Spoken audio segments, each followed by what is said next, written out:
What's going on, everybody? It's a Creative Fro checking back in for another episode of Fireside Tech.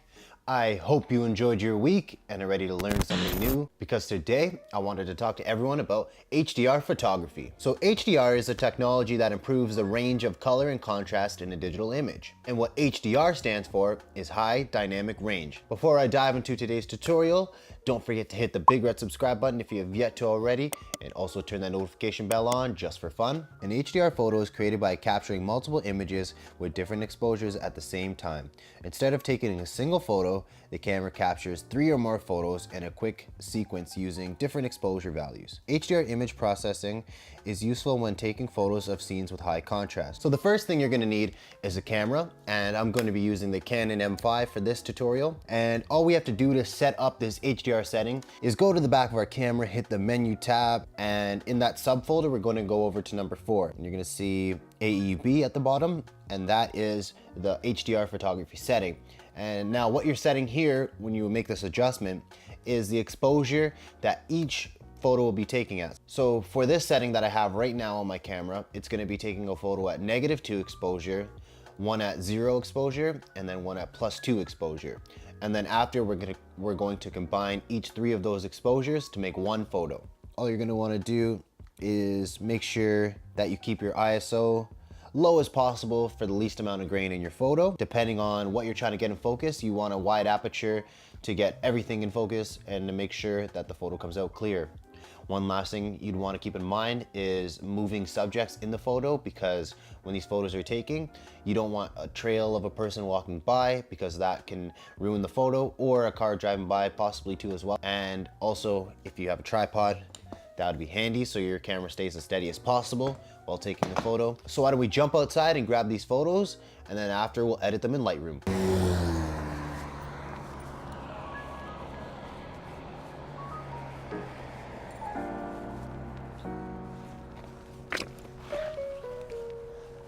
Almost wiped out.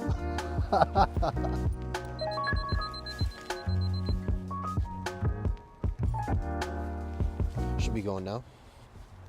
So we're taking them quickly. I told you not to go around a lot of movement, but I thought the color would look really good on these photos here, so I'm trying it out, see how it goes. If it doesn't work, we'll go to another location.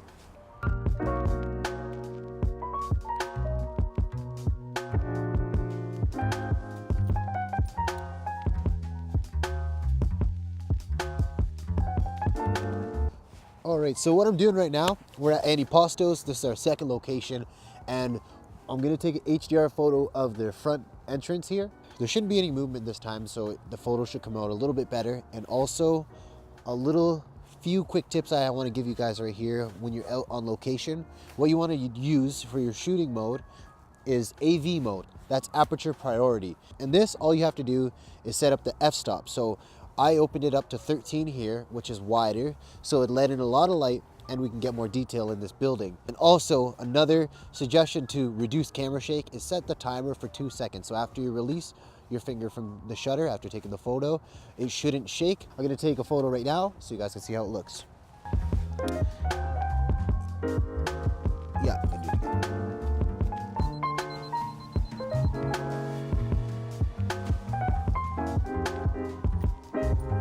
What is happening?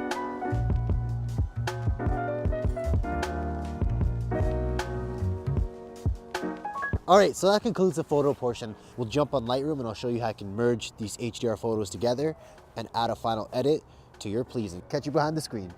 And now we are on the computer, and I have opened up Lightroom and imported the photos from tonight. So let's take a look at what we have so far. These are the first 3 photos that we're taking at the Holiday Inn Suites that the parking lot had a few people walking through. And as you can see right here on the bottom, this little trail of light, a car must have drove by during that shot. This one's not terrible, but yeah, this one's my favorite, so I think we'll use this one and the Holiday Inn pictures as the tutorial. So let's start at the top. Now, to blend these photos into an HDR photo, what we're gonna have to do is go to our crop, and I like to set it to original so it has the whole picture in there, and just do the same thing for all 3. So now that all 3 photos have been cropped to the same length, we'll select the first picture.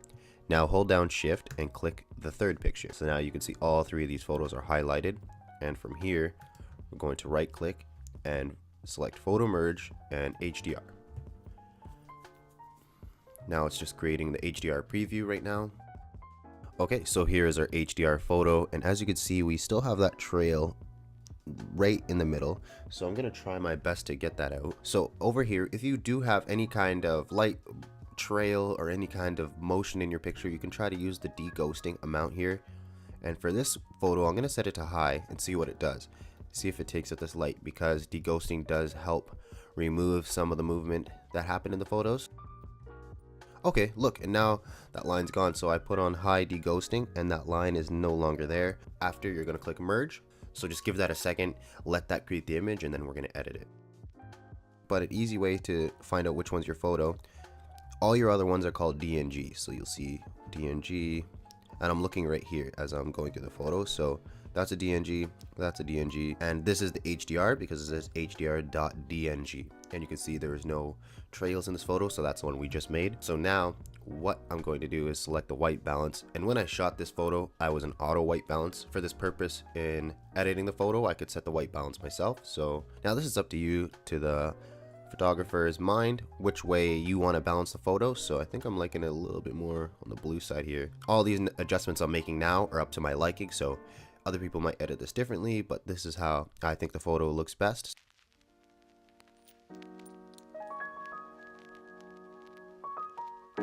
And export it here. So file, export, and then you're gonna just set it to wherever you want it to go. Export that photo, and it has been saved. So let's go to the last image here, and we'll work on this Antipostos photo here. So the first step is original crop, and just to show you the difference of these three photos, this is the exposure being even. Here is the exposure being underexposed by 2 stops, and now this is the exposure being overexposed by 2 stops. Now this is the image with all 3 combined exposures in them. So now we can manipulate how we want the photo to look.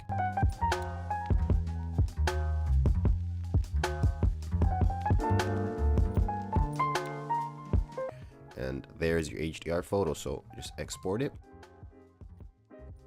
I can show you a couple other examples of HDR images that I've got before, and these photos were not taken in the nighttime, so you can see the difference of shooting HDR photos during the day against the night. So here is another image that I got using HDR photography, and you can use this in retail locations, or if you have any property shoots that you need to shoot inside. This was closer to sunset, so there was a lot of sun coming through, and we still had the blue sky in the back, so you could see the 3 levels of dynamic range that we got here. This is another one from Hamilton, just without anything on the top, a little bit more open, but you can see you get a lot more color and more dynamic range when you shoot with the high dynamic range function on. Let's jump back in front of that fire and wrap this video up. And there you have it. That's HDR photography in a nutshell. I hope everybody has a better understanding on how HDR photography works and you start practicing it yourself. Please like this video if you did, comment down below if there's anything you want to see for Fireside Tech, and share this video if you think it could help somebody. I hope you enjoy this upcoming week and crush it. I can't wait to see you next Sunday in front of this fire again. It's a Creative Fro, and I'm out.